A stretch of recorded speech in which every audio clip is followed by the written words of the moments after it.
Hi, this is Jennie Walker, and welcome to Closet Conversations. Today I want to talk to you about my inaugural dive into the Goodwill bins. The Goodwill bins is sort of a nickname for the clearance center for items that are donated to the Goodwill that are sold by the pound. There are clearance centers all over the country, a number of them in the Los Angeles area, and I had an opportunity to go to one today. And I'd heard about them about 3 years ago was the first time, and I didn't know they existed. I'd never heard of such a thing, but I spent a lot of time on YouTube listening to resellers talk about reselling, and so many people have talked about the bins, and it's a primary source of inventory for many people. So I was curious about it. I'd heard a lot of things about it, the good, the bad, the ugly. But today I went, and I wanted to go ahead and do this podcast right now because it's very fresh in my mind, and I just want to tell you about my experience. Well, I went with a friend of mine named Michael, who is someone I know from thrifting at Out of the Closet here in Pasadena. And I mentioned to him one day, and he said, sure, he'd love to go. It'd be an adventure, and an adventure it was today. So we both had Chick-fil-A, and we met, which is right next door to Out of the Closet. We met up, and we drove over there together, and we wasn't far away. It was about was less than 15 minutes away on the highway from Pasadena. So we went in there, and it's a Monday, so the crowds, I'm assuming, were less than if you were there on a weekend. I haven't been personally, so I don't know. But based on what other people have said, the weekends are the busiest. So it was a Monday afternoon. We got there about, 12:30, 1 o'clock. And the parking lot had ample spots in it. And so we went in, and I had prepared with my fanny pack, which had my wallet in it and my keys. I'd prepared with 4 IKEA bags in case there weren't a cart that we could put things in. But there were carts, so it wasn't a problem. Or buggies, rather. And like shopping carts. And so we grabbed one, and we shared it, and we just started going through. And it is just, I don't know, I had such this idea in my head about what it would be like. It was a lot less than what I thought it would be, meaning less intense, less people. It was a much more calm experience. But we get in there, and there's so many people. I'd say maybe 30 people at the max. Different places in the bins, like up against walls with carts with sheets over it. And like one section had like 6 women just standing there talking. They weren't checking out. There was no one in line to check out, but like to the side of a register were just these women just standing there with buggies full of things. So perhaps they were waiting on someone to pick them up. I'm not sure, but they were just standing there. Other places people were just literally just sitting around, I guess waiting maybe for new carts to come out. But anyway, so I didn't know where to start, so we just randomly picked the first bin and started picking through. And my friend Michael found a Valentino silk tie that was beautiful right away.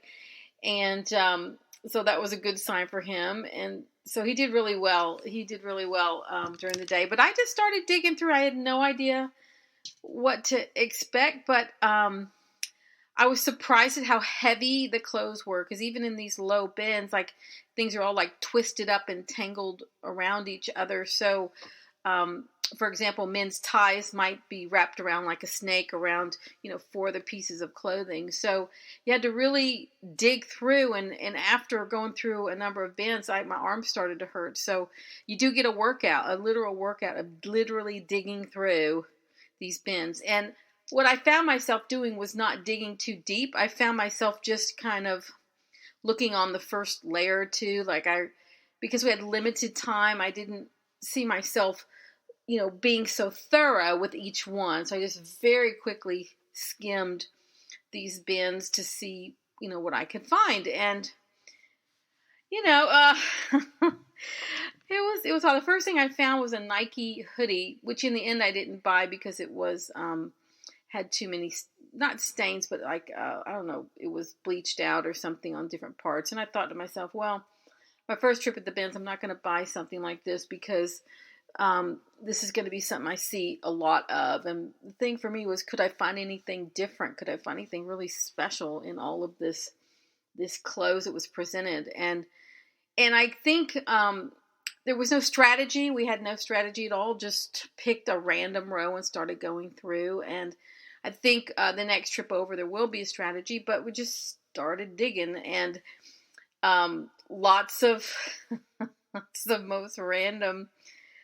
I saw tutus and Halloween masks and notebooks and bracelets and belts and ties and jackets and coats and you name it, all wadded up into each other. And many of these resellers get questions of whether or not they clean their clothes at the bins. And let me tell you what my experience is. My experience is that a lot of the clothes are damaged, meaning they have a stain, they're snagged, they have stuff all over them. They're in need of repair or dry cleaning. So to me, that's one category. There's another section of clothes that are literally brand new with the tags on it that, just somehow ended up there and don't look like they've been manhandled, that truly look like they're brand new. So there's a range. And so for me, as I found myself going through, I just put anything I thought was interesting in the basket to go through at the end. And I figured I would, take a good look at it later. But if it was interesting or even halfway caught my attention, I put it in there. And I kept thinking, well, there's got to be like one good thing in all of this. And so we made our way through. I mean, towels and washcloths and down comforters. And I almost bought a down comforter. That sounds crazy that you'd even think about it, but there were these 2 IKEA comforters that looked brand new. And I actually have a credit at the dry cleaners in Pasadena. And so I was texting him. I said, how much is it to dry clean a down comforter? Because I thought, well, might be money ahead to just clean these 2 comforters and pay whatever I'm going to pay for them, than to go buy them new for, $300, $400, $500 and up, depending on the quality. These were IKEA, but even at IKEA, they're hundreds of dollars. So in the end, the minimum charge was going to be $35 each to clean, depending on the size. And so in the end, I didn't get them. Plus I was, to really want to clean a down comforter, the bins, even though it looks like it's brand new. And in the end, I just talked myself out of it. But now that I'm home and thinking about it, I'd be money ahead to have bought those, and to have cleaned them, because I found out later they would have been $2 a piece. So any blanket or sheet or material is like a flat $1.99 or $2. So, that is something that in hindsight I would have done. But no, I'm not looking to get something like that in that environment because of health reasons or health concerns. But anyway, I didn't get it. But anyway, so one of the first things I found, and I ended up buying 18 pieces and ended up spending $22. So it's about $1.22 for each piece that I bought, and some of which are for me to personally wear, and the rest is for resale. And there was only one really special thing that out of everything I bought, to be sure, and I really put back half of it because I just didn't want to buy something just to buy it, just because it was cheap, because I got enough inventory in my apartment now that I don't need to just add it in if it isn't significant. But I decided I would do a test. So I did buy 18 pieces, 3 of which are for myself. One is literally a Gucci shopping bag that I'll use for a display. The other is an Atlanta Falcons sweatshirt. I did live many years in Atlanta, and I went to many games. So, and it's got stain on it, and so I have to actually wash that. There's no way you could wear this thing without washing it. And the other is a pair of what do you call these? Leggings? Not leggings, but fleece. Like, God, what do you call them? Drawstring at the waist kind of pants, and they've got this crazy. Trying to see if I can find it while I'm talking to you. Let's see. Oh, here it is. It is. My friend Michael picked these out for me. Rudolph the Red-Nosed Reindeer. Okay, this is the, not the Grinch, but it's like that, the ice monster, the snow monster guy, all over these, like stretch legging sweatpant thingies. And so anyway, these are nasty. And I mean, they need to be boiled. But anyway, because he picked them out, I bought them. And they're pretty awesome because they're black and like pale blue and gray with a big red tongue hanging out. Anyway, so those are 3 things that are for myself. So like $4 of that was, it's just throwing $4 away, to be honest. But it was fun, So those are things I will wear around the house. Not that I don't have anything to wear around the house, but that's what those will be for. Now the rest I intend to resell. And the question, this is a real question. I mean, which of these am I going to clean?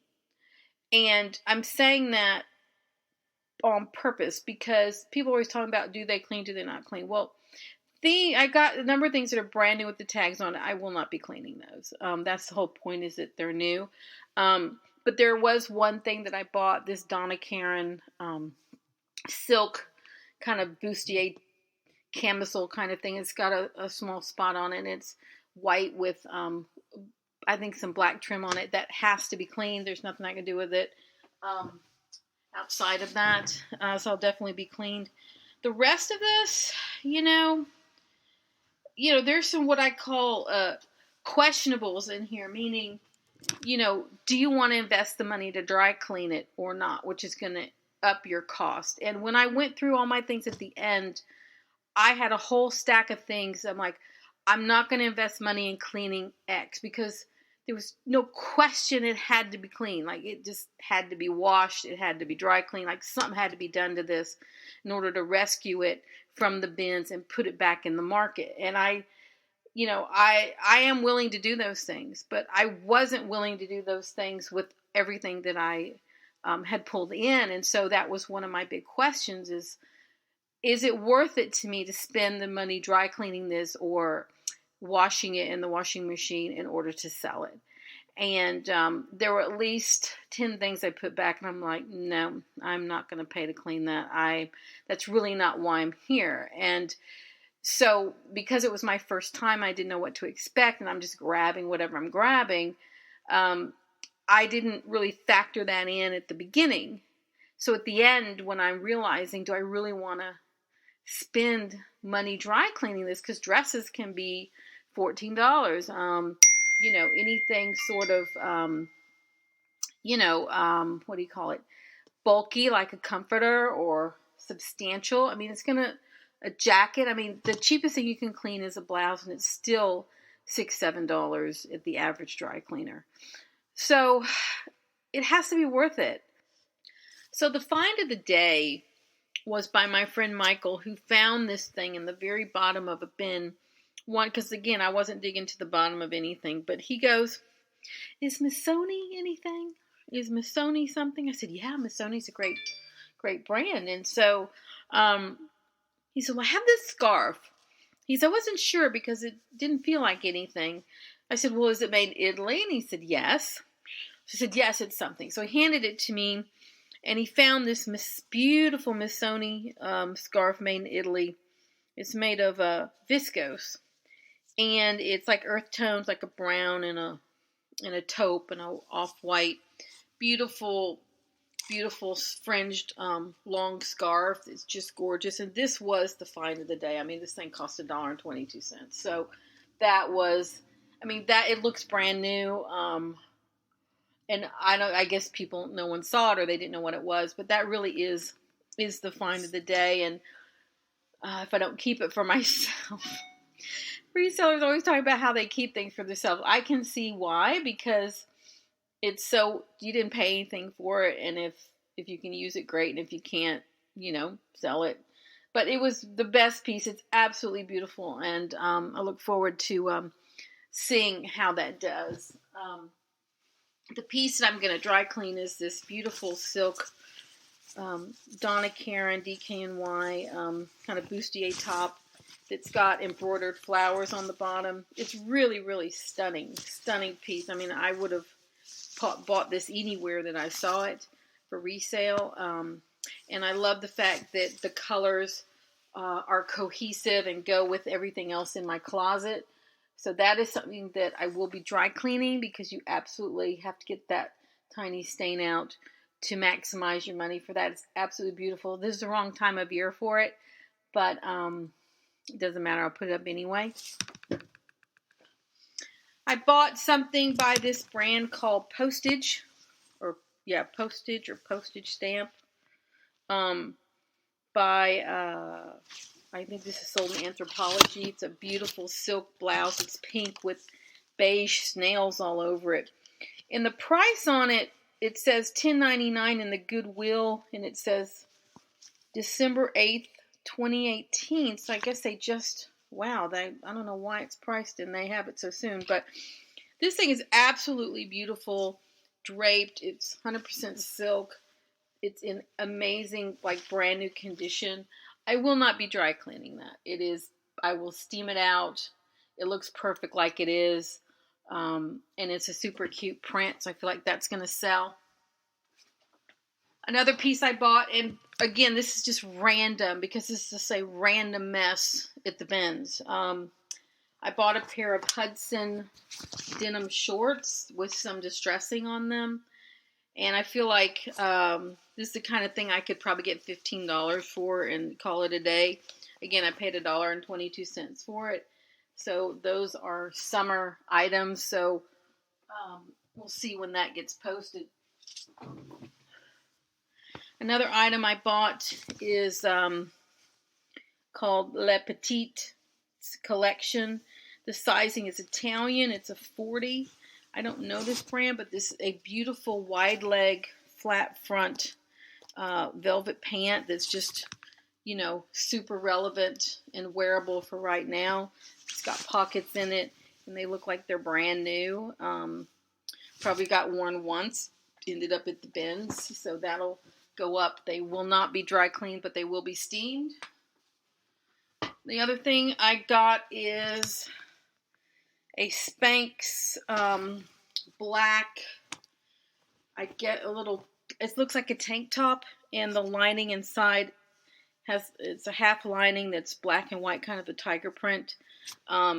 This thing looks like they never use it, because any woman knows when you buy Spanx, you wear it once, and you probably never wear it again, because it's so uncomfortable. So it looks like they probably tried it on and said, I cannot breathe, and took it right off. Anyway, now the really interesting thing I got is none of us know what this is. It's either got Japanese or Chinese characters, and none of us know, and I haven't researched it. But it looks like a traditional, I'll just say Asian for the lack of not knowing which country this is from. Kind of, I don't know, it feels like cotton or burlap. It's not burlap, but these humongous, wide, ginormous parachute pants made out of a heavy cotton / linen with a big tie that goes around the waist, and humongous pockets that have, I don't even know what to say. The bottom is gathered, and then the top is very square looking, sort of like the shape a chef might wear of his jacket. And it's like a taupe color. It's just super oversized. None of us know what it is, but people look at us. We're like, y'all need to buy that, even though, because it's interesting. So we did buy that. I have, a pair of Joseph black, black pants. They're like an evening pant. They look to be a bit vintage, because this brand was more popular a number of years ago. But they're flat front. They're tuxedo pants with little black satin stripe and sequins down each side. They're really, really cool. Kind of a wider leg without being a wide leg. So those need to be steamed. I have for summer a pair of Forever 21 denim acid wash shorts. in a larger size, which is always good. This is a size 31. Yeah, 31. And it's a distressed, acid washed and distressed, fringed out. So I got those, and those need to be steamed out and photographed. I got a pair of black corduroy skinny pants. They look like they've never been worn. Size 25 cotton viscose blend. Perfect for right now, like with some boots and a tunic. Those need to be steamed. I have, again, this is absolutely random, as you can see, a pair of JennieGirl made in India. Is it India? Linen pants, new with the tags on it. It's a 12 tall in ivory. It has the tags on it. It says it was $79 originally. They're probably so vintage that $79 would be an original price on something like that. They are a lot more now, so it's kind of interesting. Next is, I only bought it because I like the style and I love fitted vests for women. And so it's a fitted vest in a silk and rayon blend. It says it's new with tags, and it says the original price was $209. It's the brand DRLA. I do not know this brand. I haven't looked it up. It's literally like a black poly satin brocade. It's actually really, really cool. I mean, it'd be great for people who need that for a uniform with some black pants, a white shirt. Now, I bought this one blouse because I thought it might fit me to wear. I forgot I did buy one more for me. To work, and it is a brand I don't know, Greylin, Greylin, polyester top with little rhinestones all on it, and we'll see if it fits me. I'll keep it. If it doesn't, it's going for sale. There were a lot of vintage pieces. I didn't buy but one. Some of them, they were just too damaged or something was wrong with them. I passed on some amazing 80s velvet dresses, but they had like fading under the armpit from sweat, or like there was a Scott McClintock velvet and lace dress, but the top of the dress was just ruined, and so I just walked on by. But I did buy a vintage cachet silk evening skirt. It's got crazy lace and beading all the way down. It's very 90s, 80s, 90s looking. That has got to be steamed out. And that's it. That's what I bought. It's just random. So I think what I'm going to do is I'm going to do an experiment. I paid $22 for all of that. It's $1.22 a piece. But that will go up per piece when I take out the ones I keep for myself. So maybe it's $1.50 a piece. I'm going to do an experiment. I'm going to list everything and see what it sells for. And now that I've done this, where I've paid so little for something, I can understand why people who are reselling and they go on volume and lower prices and they're able to sell something for $15 or $20. It's because they paid so little for it. And at $1.99, this is one of the higher priced bins. I've heard other people talk about bins that are much less, like $1.50, or it can go less if you buy a lot of product. But it's an experiment. It's completely random. I think everything I bought is sellable. It's just a matter of the right person seeing it. But we'll see. We'll see how it goes. Now, my friend Michael had a really good time. We were laughing and joking and singing, and I mean, people were like coming up to us because like it was complete silence in there. Like there was no one really talking. We were the only people talking. I mean, there was some music on in the background, but we were having just a good time, throwing things to each other across the bins. Like I found a pillow that had the American flag on it that was embroidered, and I like, hey, you feeling patriotic? And I threw it to him, and he didn't buy it, but in the end we were checking out, a girl had it in her hand, and we were like, we were throwing that pillow around earlier. He found I think it's Kiton, Chiton or Kenton brand men's shirt, which they're like $800 or something like that new. He found one of those. It was a smidge too small for him, but he bought it anyway. And he bought things for other things for friends and stuff. But he spent $16. I spent $22. But we had so much fun. It's better than going to the movie for sure. So how do I feel about it? I'm excited. I mean, what I did was I sort of was I found a bunch of things really cheap high, and we got back. And again, the only thing that I probably should have bought was the Sony scarf and been done with it. Like if I was really sticking to what I do best, but just because I was there and I just wanted to try it, I bought other things. Now these things will be sold on Poshmark. That is where I resell. And I feel like these are things that will sell on Poshmark. But anyway, I came back and I got my car and where he dropped me off. And so I went to the Salvation Army in Pasadena.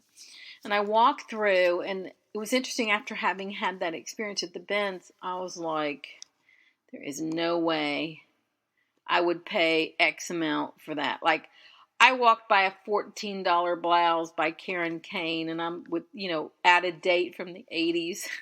I'm like, $15? Really? There's just no way. Like, it really skews your head now about what you might be willing to pay for something. And before going to the Benz, I would have spent $6 on a pair of shorts I might try to sell for $15, but not anymore. I mean, why would you do it? I mean, it's too much of a risk anyway. So I think now it's going to be me going on my days off, which are Mondays, to the Benz with my friend Michael. I have another friend who wants to go as well. I'm going to start doing that on Mondays and just seeing what I can find, but being very, very, very careful. I mean, I still bought 18 pieces after putting half of it back. I mean, I think it's real easy to overbuy. I think it's easy to not edit yourself, and I think editing is going to be key so that I don't buy a bunch of stuff I don't really want to list. And I think that's the key. You've really got to, I find that when I love something, it's a lot easier to list and put it out for sale than if I'm just sort of, ambivalent about it. Anyway, so Michael and I had a great time. There were people in masks. There were people with gloves. There were people who were talking about how they spend the entire day there. We didn't stay for any quote unquote new bins to come out. I mean, we just didn't have enough time. So we just felt like just to see what was there. We still didn't go to all of them. I mean, we probably went to half of them. It was a wonderful experience. It was exciting. And what I loved about it is that no matter what I put in that cart, I would have been able to afford to buy it. I didn't have to look at the price of anything. I just knew that I had to look at the quality and the condition. And it wasn't as bad as people have said, because it wasn't a weekend. People weren't pushing and shoving. No one was trying to take out of our basket or anything like that. And yeah, it's there. It's not nice in there in terms of the smell, but what they're doing is just fascinating, because where does it all go? I mean, this is from my first introduction on here. It's like, where does it all go?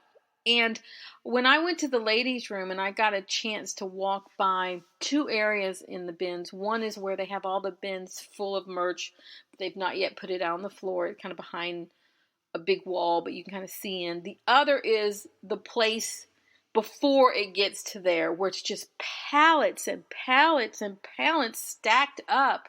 Like, it must have been 6 high. Like, stacked up in this one area that I could see on the way to the restroom. And it's just like, it's like a landfill. It literally was a landfill of clothes in this one Goodwill bins. And, when you think about the bigger question and the bigger issue of where does it all go and what to do about all this, and the idea of fast fashion, even without fast fashion, regular fashion, before the H&Ms of the world were around, through the industrial age and more current, we as a society, produce and produce and produce and produce, and where does it all go? And it'll end up in a landfill at some point, most of it.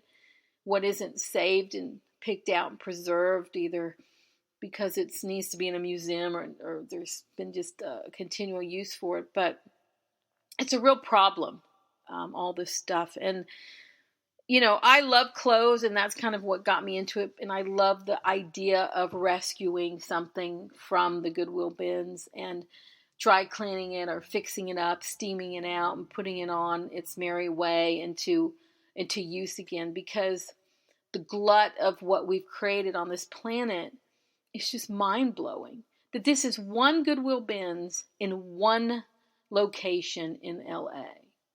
And it's just probably tons and tons of weight of clothes. And that's the thing that my takeaway was just the sheer weight and volume and heaviness of the fabric and these knits and the clothes. Like, just the weight of it is literally weight, in going through it. And there's just so much of it, and no one's really come up with yet a great way to deal with all of this. But I do think the whole idea of resale and consignment and giving new life to things and giving it an opportunity to be useful to someone else, really, I think is part of how I would like to see society adapt and continue to adapt to this. That it's pretty mainstream now, in terms of people know what resale is, they know what consignment is, they know what big e-commerce companies like The Real and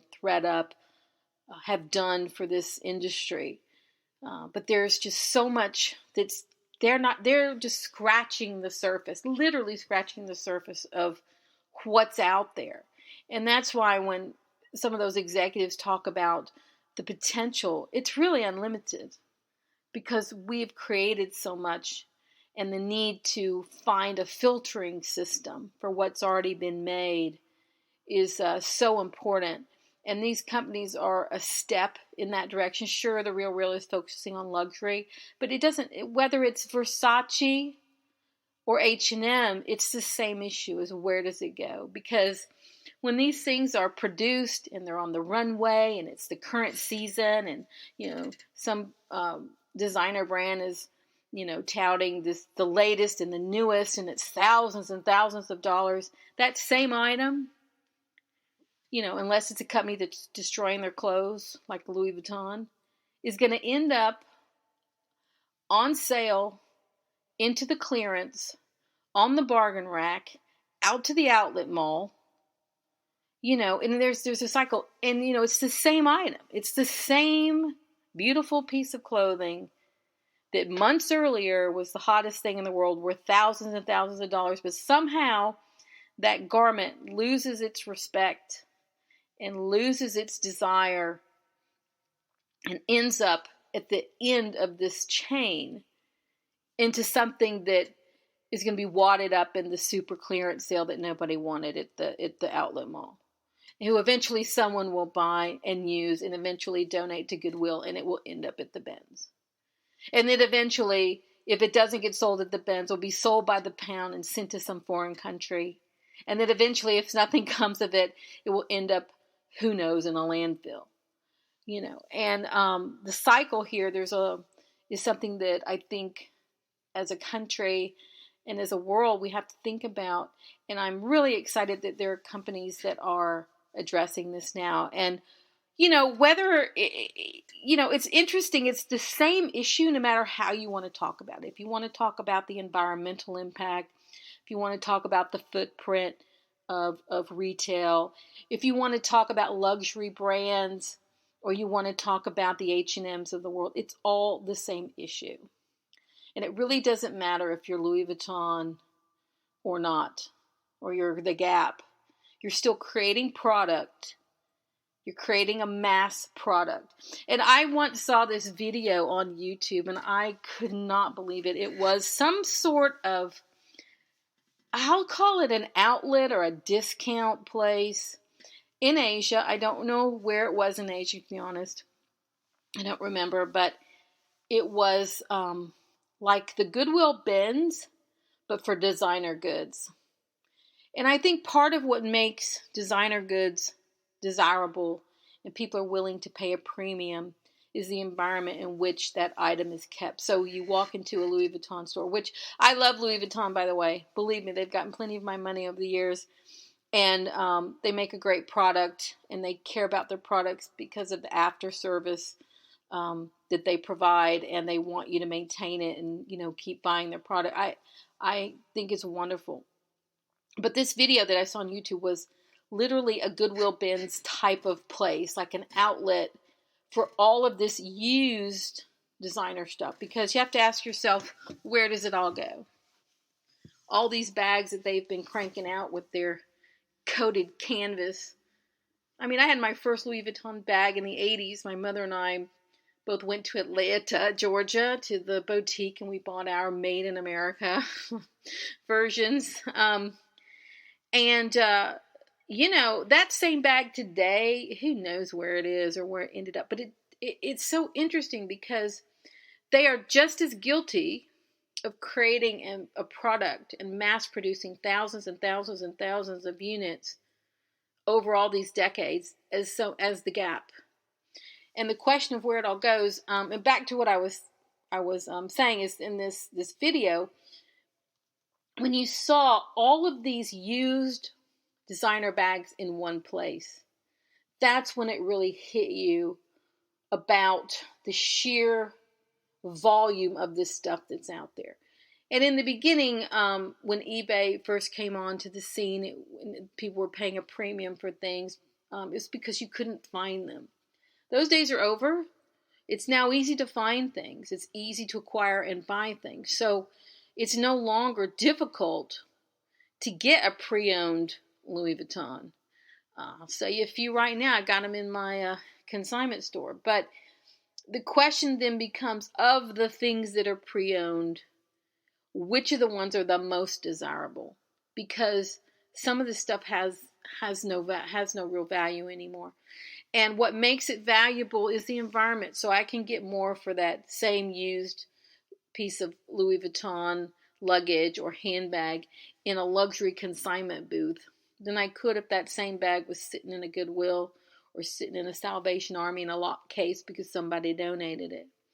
And the environment in which these products are presented makes such a difference, such as the way the Real does such a great job of presenting their product in their two stores, the one in LA and the one in New York. I've only been to the one in New York, by the way, and I mean, these things look as great and as wonderful as when they were probably sitting in Bergdorf Goodman. And that's why people are still willing to pay hundreds and thousands of dollars for things that in some other environment you couldn't garner that. So anyway, I'm rambling because I didn't have an agenda or a summary before I did this podcast. I just wanted to talk about the Goodwill bins. But it's just part of a bigger issue and a part of a bigger problem. And as someone who's in this industry full-time, 24/7, I'm constantly trying to wrap my head around what's going on. And these Goodwill bins have been around for a long time, and I never knew about it. Other people who are more savvy certainly did. E-commerce, consignment and resale has not been around for a long time. eBay has, but sole companies dedicated to this, like the Sarah Collective and Tradesy and ThreadUp and Real. This is a new wave and a new way of approaching this issue of recycling things that are super desirable, because that's where the money is.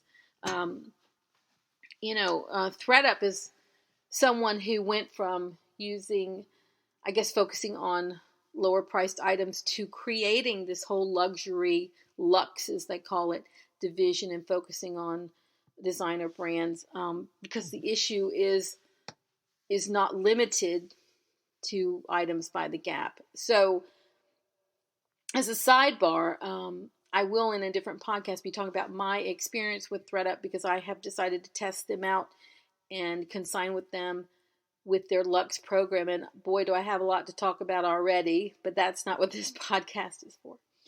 But this podcast, I'm just know I'm trying to understand every aspect of this. I'm trying to experience every aspect of it. And as I learn, I will share with you my perspective on what I'm experiencing, and hopefully you can get some value out of that. So that's it. Enough of that. The Goodwill Bins experience was a good one. It was interesting. It was exciting. It's a treasure hunt. You go on a Monday. It's no big deal. I think the key is you got to edit yourself. Only really buy what you really, really think you can turn or make sense to turn. And I'll be figuring out what I do about this later. But I will report back on how I do. And that's it. So, yeah, this is Jennie Walker with Closet Conversations on my first experience at the Goodwill Bins. And I will keep you posted on other topics. And I appreciate you subscribing to my channel. I appreciate the feedback. And I look forward to any comments that you have and having you listen on the next episode. Thank you.